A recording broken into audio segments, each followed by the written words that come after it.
মানব সেবা থেকে বঞ্চিত এই পরিষদের আওতায় যারা ছিল তারা।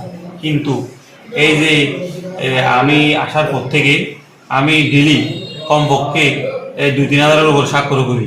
তারপরেও আমরা কমার জন্য খুব চলমান আমাদের আছে, কিন্তু আগের চেয়ে অনেক কমে গেছে। তারপরে ইউনিয়ন বড়, প্রত্যেক দিন আমাদের কি 5 দিনে 5 দিন আমি পরিশোধ করি, 5 দিনে 5 দিন আমার কি সেবা দিতে হই। আর তার মধ্যে যদি ইম্পর্টেন্ট কোনো জায়গায় যদি কোনো একটা বড় ধরনের ক্ষতি হয়েছে, ওই জায়গায় আমি চলে যাই। আমি যে অনুভূতিটা বলতে গেলে, আমি যে মানে মানুষকে এইরকম সেবা দেব, মানুষের পাশে থাকবো, এই আশা নিয়ে কিন্তু আমি এই ভারপ্রাপ্ত চেয়ারম্যানটা আমাকে মেম্বাররা সহযোগিতা করে দিছে। আমার আশা, আমি যতদিন দায়িত্বে আছি ততদিন মানুষের সাথে থাকবো, মানুষের পাশে থাকবো, এটাই আমার আশা।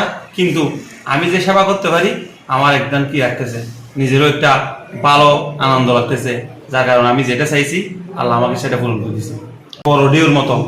যার কারণে আমার সবাই আমার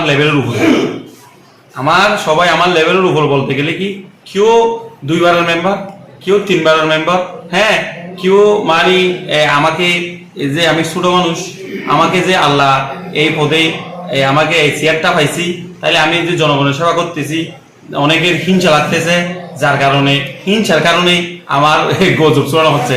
আমি আর গজব তজব ওইদিকে আমি খান দিতেও চাই না, ওই বিষয় নিয়ে কথা বলতেও চাই না। এক কথায় আমার কাজ মানুষের সঙ্গে থাকা, মানুষকে মিলেমিশে চলা। সাবরাং ইউনিয়নকে আমি এটা বোঝাবো যে বিগত জীবনে যারা চেয়ারম্যান করছে, এর চেয়ে যে মানে মান্নান একজন ছোট ছেলে এসে সাবরাঙের এভাবে একটা এইরকম সেবা দেবে বা এরকম কাজ করবে, আমরা কল্পনা করতে পারি নাই। তার জন্য সবসময় দোয়া করি, এরকম মানুষ সবাই যেন দোয়া করে। আমার আশা আকাঙ্ক্ষা এটাই। সর্বশেষ আমার ইউনিয়নবাসীকে আমি যে এই সেবা দিয়ে যে ইউনিয়নবাসীকে কতটুকু মূল্যায়ন করতে পারছি জানি না, তারপরেও কিন্তু আমার মনে হচ্ছে আমি সৎ পূরণ করতে পারি নাই।